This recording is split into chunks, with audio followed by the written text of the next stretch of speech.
A trade war has broken out in the HRE and the Big Daddy has come to step in and fulfill his role as Emperor. Hey, how's it going, guys? Welcome back to some more Medieval Kingdoms 1212 AD. And once again, we are back with another epically large-scale medieval engagement. As I said, this is kind of like a scenario battle with a embargo war going off right now. We have the HRE over to the left supporting their Flemish allies. Then over on the other side of things, we do have the forces of Trier and Lorraine. So these sides are clashing and kind of the battle is going to determine who wins this embargo war and I guess get a lot more trade going through their ports rather than the opponents. So as you can see, both sides are absolutely stacked. The HRE bring in a whole wealth of infantry. They've got the sergeants of the late period right here, very heavily armored. Behind that, we do have some Pavese spearmen, great infantry just to hold the goddamn line. And I love these German helmets as well on the commanders. We also have a cannon or two scattered throughout the lines, and that does mean we're going to be getting a little bit of pike and shot in this engagement. We'll have some pikemen back here supported by gunners, so we'll be able to see the devastating power that the gunners have sent. But I mean, whatever this is, they got awesome looking Pavese shields on their back. Holy crap, that looks amazing. So they're going to be over here. And then for the forces of Flanders, we obviously have heavy dismounted Count's retinue. Look at these guys. And once again, beautiful capes. I'm always one for a cape or two. So happy to see that as the mortar shells come flying in on the front line. Then over on the other side of things, again, the front line for Lorraine are going to be heavy Pavesemen just to hold that front line in place, and it seems like they've got a decent reserve line as well of these Pavese, so going very, very heavy on them. Then over on the forces of Trier, we're going to have a front line of decent spearmen, spending a little bit less money on these spearmen, but I imagine that money went to the other infantry behind them. We have some dismounted Elector Counts. We have a mortar team back here firing heavy shots at their opponent. We have the awesome looking Elector men-at-arms here as well. And again, the amazing thing about 1212 is that all these units are constantly getting updated with new assets and stuff like that. So it is actually really, really amazing seeing all these additions being added in, because you just like constantly notice new units being updated, which is just really amazing. It it just keeps the mod feeling fresh and alive. And apparently there's something big coming. I don't think it's for campaign, but I honestly don't know. Warman, one of the lead mod creator of 1212, has been posting loads of stuff about the 12th of the 12th. So what is it? The day I'm recording this is the 6th, so I don't know, another 6 days. We'll have to see what they've got in store for us, because it's going to be very exciting. And once again, before we get started, big shout out to the guys who sent me in this battle replay. I really appreciate it. Keep them coming. Yeah, you guys are a massive help to the channel.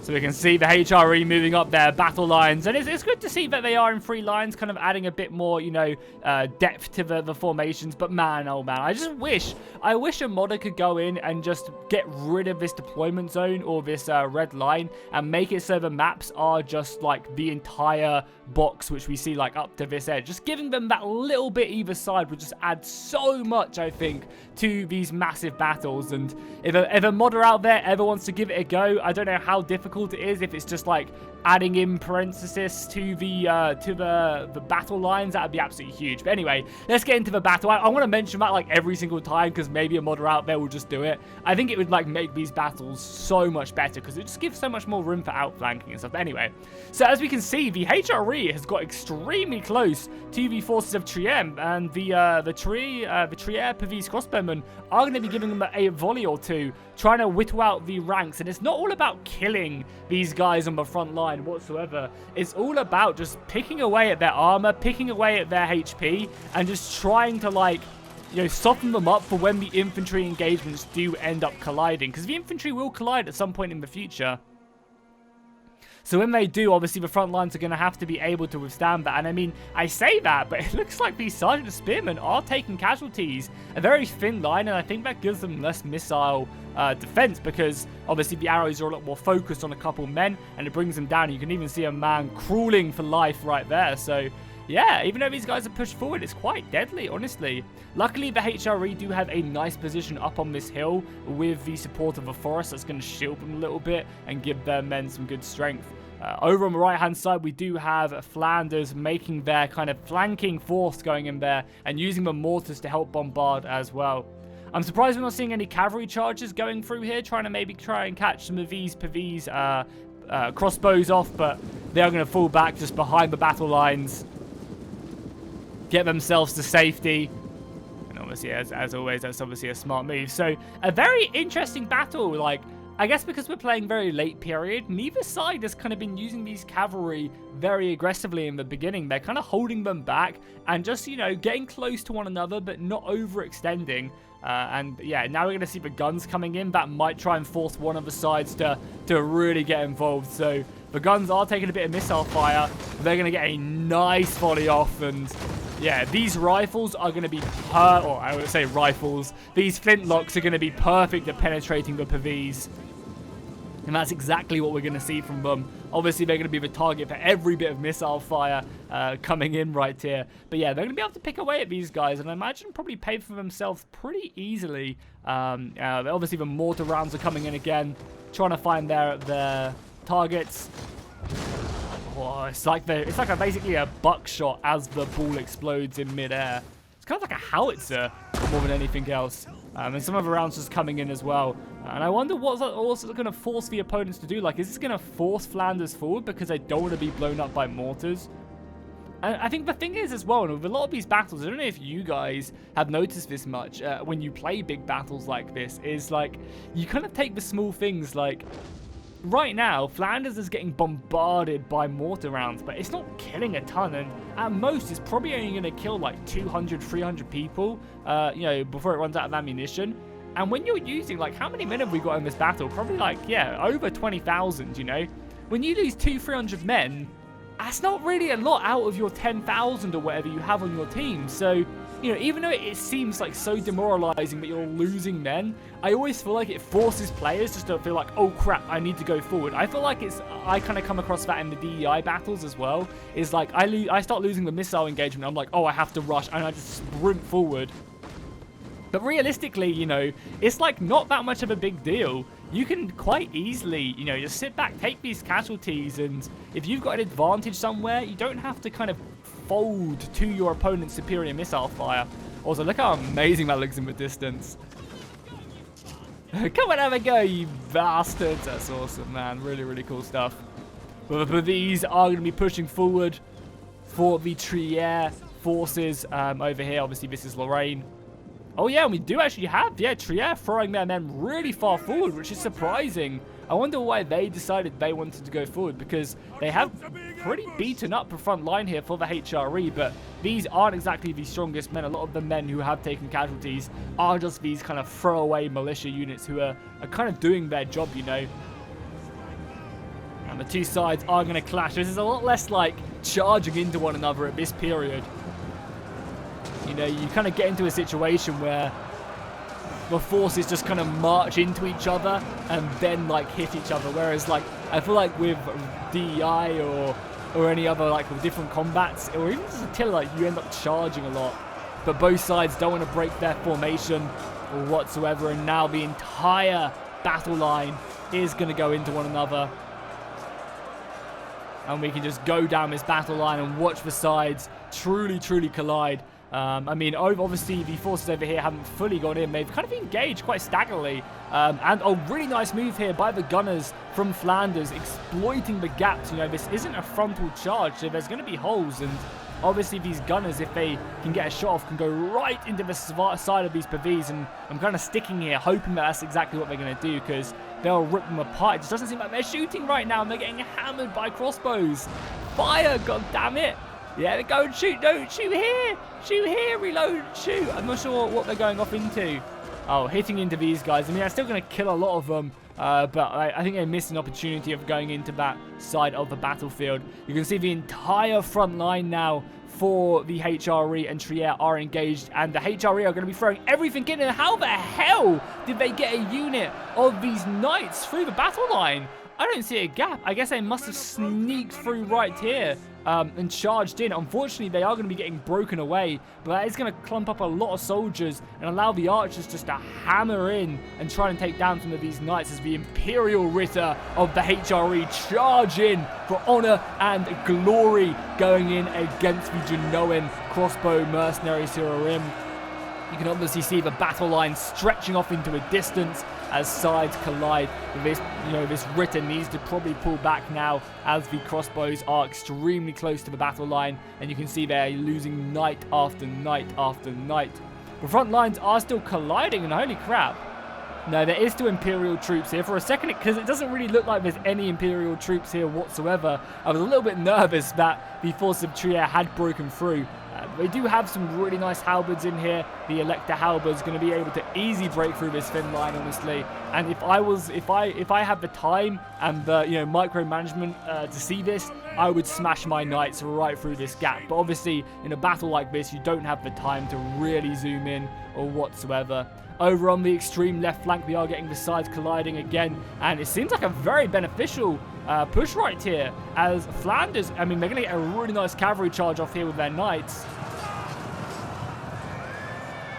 Really nice charge off here. However, this entire unit is kind of shaken. They're being attacked in the rear. Luckily, more reinforcements are being committed over here, but this is a bit shaky. There's a lot of soldiers being brought up here. A lot of heavy knights. And as you can see, there's a nice move there, training the Brotherhood of St. George crossbowmen on this big blob, trying to take down as many knights as possible on the field of battle. So both sides, if we just take stock of the engagement, have kind of engaged. It does seem like the left flank has, a lot more cautiously engaged, just trying to like hit and run, committed to some heavy areas, but the center part is a little bit left over, which is nice because it means both sides can commit a decent amount of soldiers.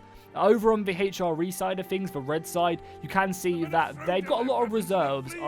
Flanders has 2 lines of infantry they can commit, and the HRE also has a line of infantry they can commit to any gaps. Whereas, Trier have kind of committed a lot of everything. They've obviously got their knights and their really elite soldiers left remaining. Oh, but here we go, a nice move there by Lorraine, exploiting the gaps. And you always have to give players props to when they do this, because when you're commanding 40 units of a battlefield, it's very, very hard to seize upon these opportunities of getting your men through these gaps. But it does look like they are going to be able to achieve this, get their men through this. Wait, is there a unit of infantry stopping them? Oh yeah, there's a small detachment of sergeants, but the Lorrainians are going to pull their way through. They're so beaten up. And this is really good, because again, if they hit the HRE units in the back here, that's going to be huge. But the HRE are going to be throwing men over here, and they obviously have knights to countercharge as well. So if we get on board with the Ritter, they're going to be looking to get a nice, and that's a perfect rear charge as well. It seems like the charge messed up a little bit, but the rest of the knights are going to be able to collide in there, ripping through the ranks. And yeah, even though this was obviously an ambitious charge, they can probably get out of there and do a lot of damage. But oh, a big break right here with the support of the mortars. Yeah, a huge break right there. Over on the HRE side of things is the Lions holding. So both sides are losing men left, right, and center. Or not left, right, and center. They're losing men here and there, but nothing like catastrophic for either side right now. It seems like this was a very, very big break though. The crossbows moving up here as well and hitting these Flemish men-at-arms as well. We get some nice little close-ups as well. We can see the fighting going forward. But the thing is, a lot of the Lorrainian, the Flemish, no, Lorrainian, yeah, a lot of the Lorraine infantry are all just Pavese, and they're not designed for killing. So it's going to be really up to Trier to be the one breaking through. Because, like, they, as I said, their lines are just going to be able to hit a hole. They're not going to die very quickly, but they're not going to kill very quickly either. And they need to kind of find their positions elsewhere. And it seems like they're doing a pretty decent job of it, or at least in the center part, with the help of the HRE as well. They're doing, yeah, not a bad job whatsoever. However, the Flemish Knights coming in have caused a pretty large break there, rear charging some of these Sawel der Men. Right there, perfect Dutch accent. Wait, was that the Flemish? No, that's Lorraine, so German? Lorraine? Where is Lorraine? It's like, yeah, I don't know. It's like kind of above, around Belgium? No, south? I don't know. Whatever. Anyway, back to the fight itself. There's some nice little close-ups as both sides just try and get through the line first. Because whoever can get their knights into the enemy back line is obviously going to be such a huge advantage. But normally what you want to try your best to do is get more than just your knights through, more than just infantry. You need a continuous push with both infantry and knights. But I think at this point of the battle, if you take a look at it, pretty much all reserves, I was going to say most, no, all reserves have been committed to this fight, besides this little contingent of 3 of these Iranian halberds. Everything else has been committed, and we're starting to see a pretty large break there along the HRE battle line. That's not going to be good for them one bit. If we go over to this battle line, yeah, you can see that they've completely been opened up, and the dismounted Knights of Trier are going to push up. I mean, they look pretty exhausted, clunched over, and about to receive an entire charge from the Ritter, trying to form a shield wall. But whoa, that was brutal, man. Coming in and just doing so much damage. Now they're forced to try their best to engage the Heavy Knights, which is obviously where they succeed. They just need to get more men over to this fight, because this could be a huge key to their victory. They've got a lot of men piled up here, and even some of them, oh my god, yeah, look at that. Some of the crossbows are now having to be thrown into the fight just to keep the HRE battle line at bay. Nice little cavalry charge here as the Knights of Trier take care of that engagement fairly nicely. And now you can see, like, huge gaps are appearing in both the battle line. So it's going to be very interesting to see how that is dealt with. A big old cavalry push over here by Lorraine. I'm not really sure what they're going to commit to. Maybe just taking a look to see if there's anything they can do. So none of these units are enemy. These are friendly crossbows right there. I'll maybe looking to come in and just try and protect their Flemish knights. Obviously not a bad idea. Oh yeah, but a big break here. The HRE... Or so yeah, the HRE defensive alliance have, yeah, the center is just really open. And I mean, if I was them, I would obviously commit these infantrymen elsewhere right now. I think they desperately need more swordsmen in the center. Their crossbows are moving over, but they might just be a little bit too late if they don't start moving these swordsmen. Because that center is, there's nothing here. Either push through the center position and outflank the forces here. Obviously, it leaves you very vulnerable to night charges. But either go through there or dispatch these guys elsewhere where you desperately need more men, which is this center, because all of a sudden you could see, you know, the HRE commit everything over here, and then you're just, you know, or sorry, you just see Trier move over. I mean, it seems like Trier are coming out on top of this engagement. They have kind of mounted a defense in the forest as best as they can, but they're receiving a bit of archer fire. And a few men are getting struck by this archer fire, even in their, like, impenetrable Pavese formation. And that's going to encourage them forward. As the knights kind of form up on this hill, ready to kind of counter-charge, and more men moving. There you go, the charge flying into the side of the swordsman. Going to try and just clear this flank up. But oh my god, look at that. Unit Pavese is broken, and there you go. This entire flank is just crumbling. And I think the HRE is going to be in a very tricky spot right now.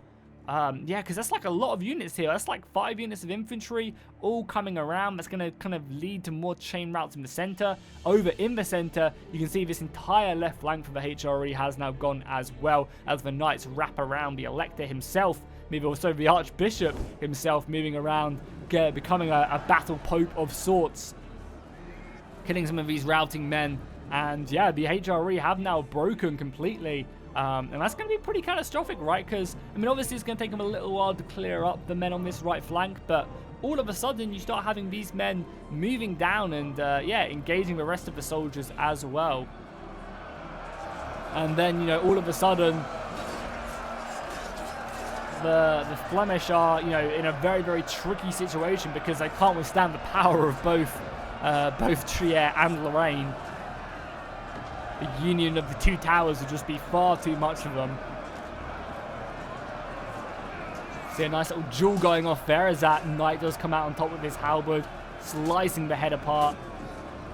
Yeah, look at that. Already seeing men being brought over as the HRE is in just a full-on rout. Oh my god, wow, that is a mass rout and a half, and only a handful of men still left fighting here. Some of the heavy pikemen from the late period sticking around, but yeah, they're going to be going any second now, I imagine, as the cavalry comes flying in. And yeah, the HRE has been broken, completely dismantled. And it wasn't even the forces from the east doing it. The Ottomans, you know, didn't need to come in and dismantle the HRE like they do so much in the EU4. I mean, the HRE do still have some of their knights, the Emperor's bodyguard. I mean, if I was the Emperor, I would probably flee at this point, try and rally more men. And is he actually going to flee? He's falling back right now. I think he's just going to be waiting for a time to come in, because that's the power bar isn't dramatically in favor, but I mean, that 1,500 plus man difference is pretty big. However, I say that it does seem like the forces of Flanders have kind of won this right flank, and well, not so much well, they've definitely won it, but you are seeing the army right here of Lorraine fall back. They realize that HRE just got like literally destroyed on that flank, and there's a lot coming over, so they're probably better kind of saving their losses and just falling back and meeting up with their allies. It does leave them kind of vulnerable, though, to hit and runs and stuff, but we'll have to see how that does come out as the battle does keep on evolving. We can probably triple speed just for a little bit through this. I don't want to skip it because there's still fighting going on. We can triple speed for a little bit of this just because, obviously, the large portion of this army is going to be reforming, and there's a lot of them left. There really is.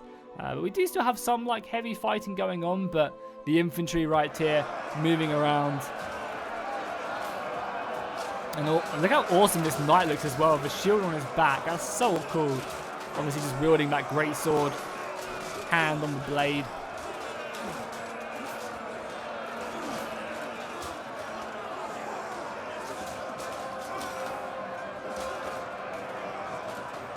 Again, some knights coming in as well to help this battle out. Just trying to find the advantage. And this is like one of the great things you can do. When your opponent does break through your lines and envelops your units, it leaves them very vulnerable to cavalry. So if they don't send more through, you know, if this unit of pikes was kind of a bit further forward, they probably could have prevented that. But yeah, look at that. A unit of 115 Flemish knights, or not knights, but footmen, are just going to break just like that. And they're going to take heavy casualties pulling out. So even if they come back, it's probably not going to be enough whatsoever. We've got a few pockets of resistance here as well, as the Elector counts go off. Oh, some brutal takedowns there.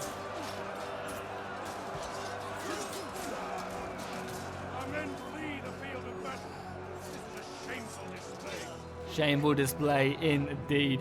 So once again, we'll take a nice little overlook of the battle. We can probably hit triple speed and we'll take a nice little overlook of the battlefield. We still got 10 minutes left of this engagement, obviously, the remnants. I mean, honestly, like the HRE have obviously, you know, taken a big hit there, but they still have some heavy knights that can do a lot in this battle. We're getting some men kind of getting completely surrounded, and this is exactly what you want to see right here. This is the safer way to surround units. You've got Pavese covering the backs, and then you've got units coming in here just grinding away. And even the Pavese for the other side, you know, they're good, but they're going to break eventually once they get surrounded. So now you just kind of see the forces forming up into one last big army.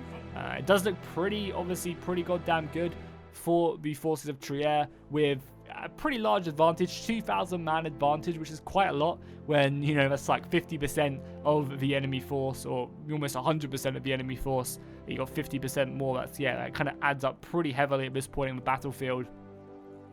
One of the things, obviously, which is pretty important to take count of and take stock of is going to be the knights, you know, who has cavalry left. We only have the general unit for either side over here and one unit of knights, whereas over on the HRE, they still have like 5 knights on this right-hand side, and they're stacking it pretty heavy. As I said, I wouldn't be surprised if we did see the forces of over on this side stack all their knights around this, and that's exactly what they're doing, kind of, you know, trying to avoid the enemy knights, because there's no point in fighting them, right? They're just going to get outnumbered, so they might as well just try and do more damage on this side than on that the HRE knights can do on that side. The HRE also have a cannon still set up as well, a culverine in position, so they're obviously going to be, you know, kind of trying to hammer in on this side. But yeah, both sides have now met up. The crossbows are once again firing at their opponents. But they are running low on ammunition. A few of these units are now out, so I imagine we'll see these guys moving forward. The crossbows, I think, are trying their best to kill these Brotherhood of St. George's. These halberds, obviously getting rid of them, getting them out of the field ASAP, is a very, very important thing to do. As they just kind of add so much attacking power to the front line of them Pavese and kind of, you know, help them out. But we are seeing a big push right there. Obviously, they have that 2,000 man advantage, so why not use it? And I love the battle line, how it's formed up right now. We're actually going to get a small charge here of brave knights moving in there. the swordsmen of St. Michael throwing themselves forward onto the enemy blades. And actually succeeding, breaking them. Oh, holy crap. They obviously break immediately afterwards as a unit comes in, but still, not bad. Not bad at all. They've definitely done their saint proud. As the cavalry for both sides starts to move around, and it seems like the forces of Flanders just don't have any missiles. The HRE, I think, still have 3 left. No, these are Flanders. Yeah, all the Flanders missiles are over on this side. So, yeah, pretty shaky stuff as both sides come around. And, yeah, I mean, honestly, you know, it does seem like Lorraine have this one in the bank. But I guess anything can happen. Maybe if these generals go down, then all of a sudden you see a big break in a lot of these units who don't really have the best morale. So the cavalry charge coming in here, and obviously this is pretty risky, right? The Reni II charging in, and all of a sudden the HRE, the Imperial Ritter, not going to go and follow that one up. I wonder why. Maybe because they don't want to suffer from the Archbishop maybe coming around. We are getting a full-on charge right now. Lorraine moving their men in, looking to try and just cut their way through their opponents. Getting a good charge off on obviously the Elector men-at-arms. Gonna have to fight them pretty heavily, but let's keep an eye on this cavalry, because the cavalry I think is what's gonna win it or lose it for both sides. You're seeing some more cavalry being committed onto this right flank. I mean, honestly, if I was the Imperial Ritter, I'd probably just take this cavalry charge because you have so much to spare, and obviously if you get a lucky kill, if this cavalry tries to pull out, you can obviously seize the advantage there, but it does seem like they're going to be safe as the cavalry on both sides does move around. And maybe you can start to exploit these gaps appearing. Obviously, this is a scattered battle line throughout the engagement. So, you know, neither side honestly has a solid amount. But yeah, look at this, a lot of potential routing. And the crossbow fire is, you know, paying dividends. It really is. The HRE throwing in man after man, any soldier to hold this. And that's a good charge on the Pavis whilst they weren't formed up. As more reinforcements come flying in just behind them.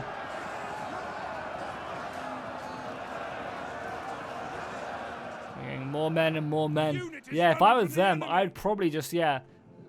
Oh, we're going to get a cavalry charge here.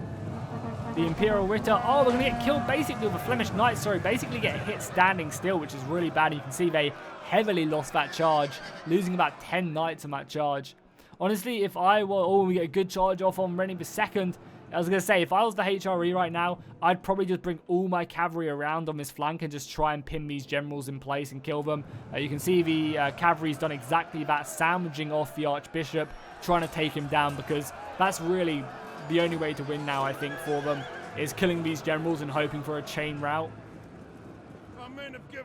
We do also have the Emperor moving in as well. The Emperor's going to go straight through this Pavis line. Obviously, they weren't braced, so it's going to be brutal for them. I mean, just keep on going, trying to cause somewhat of a mass rout and make your way through the safety of your guild pikemen, who are now going to push up to try and cover the Emperor himself, trying to get him out of there at all costs. I imagine also more men have come up. We are going to get a counter charge right here. Obviously, well, that's a really bad counter charge. They just kind of stopped in their tracks, and they're going to kind of pull back and give it another go. Well, this is bad. This gives Reni II now time. Oh, sorry, the Archbishop. Sorry, Reni II's over here. It gives the Archbishop time to fall back now and, yeah, get out of there. And I think they really should have gone all in on that charge, because all of a sudden you are going to start to see men breaking. The Emperor is being a god emperor, though. He is in the midst of combat right now, fighting bravely. And to the last, he is challenging an Alexander the Great right now. Just trying to break, because, yeah, you have to be very bold at this point in the battle. When balance of power is this out to your favor, you need to be very, very careful, especially when the enemy's cavalry are causing you issues. And routes are appearing here and there, but I just don't know if it's going to be enough.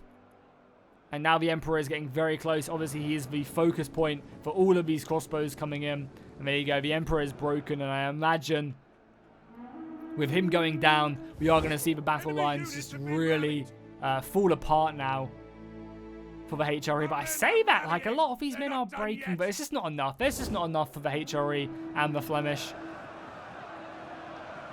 You know, the man advantage is probably stretched even further now, or just kept the same, which, again, is not a bad thing. Yeah, as you can see, it's basically been cut down to 1,500, but when you only have 1,500 men left, you know, that's all they need, because the less and less men that the HRE and the Flemish get, the more telling it is, you know, when they just start getting overrun at every single position. So we're seeing these men being caught off now with some mounted Flemish knights about to break. The spearmen very close to breaking now as well.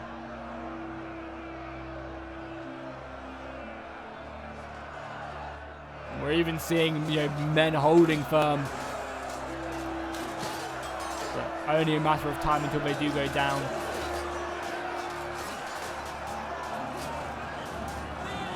There you go, yeah. You're seeing route after route now, especially now that the cavalry can just come around as well. The fact that the cavalry can just maneuver around and really seize the advantage. It's just really hard. You know, even when you do have a lot of cavalry advantage, if you don't have the front line to back it up, it's, yeah, extremely hard to exploit, because if the enemy outnumber you by double your men, they can just kind of keep a reserve line and use their crossbows to scare you off, and then when you do charge in, they can kind of, you know, surround you, envelop you, and then, as I said, use their crossbows to kind of shoot you as you run away. It's just, yeah, a very, very hard position indeed. And now we do just have this last unit of guild pikemen. Unfortunately, the gold was not enough, and yeah, a few kind of brave units left off in the winds. But overall, that was a really, really exciting battle. Great to see kind of the HRE theme in it, and both sides clashing very heavily. And hopefully you guys enjoyed this 12-12 battle. If you did, obviously subscribe if you haven't already. I post battles every single day. Make sure to drop a like and a comment down below as well. Before we do end off this battle, we will take a look at the end of the end screen, which shows us all the kills, so we can see, you know, if any units just performed an insane amount and kind of won the battle. Because sometimes you do see that. You do see these units who rack up like 600-700 kills, and, you know, that's like almost 10% of the enemy army just from one unit, which is really huge. But yeah, so it seems like the embargo war has gone very south for the HRE. I wonder, you know, what repercussions that is going to have on the battle.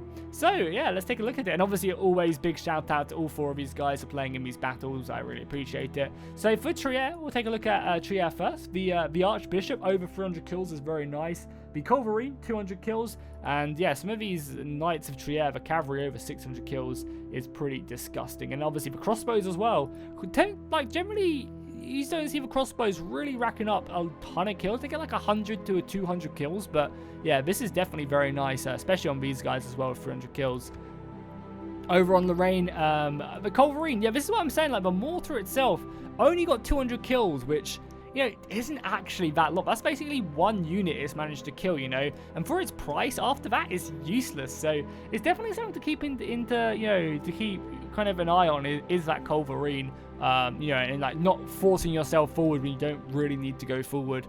And some of these men right here did really poorly. They must have been the focus of a lot of missile fire.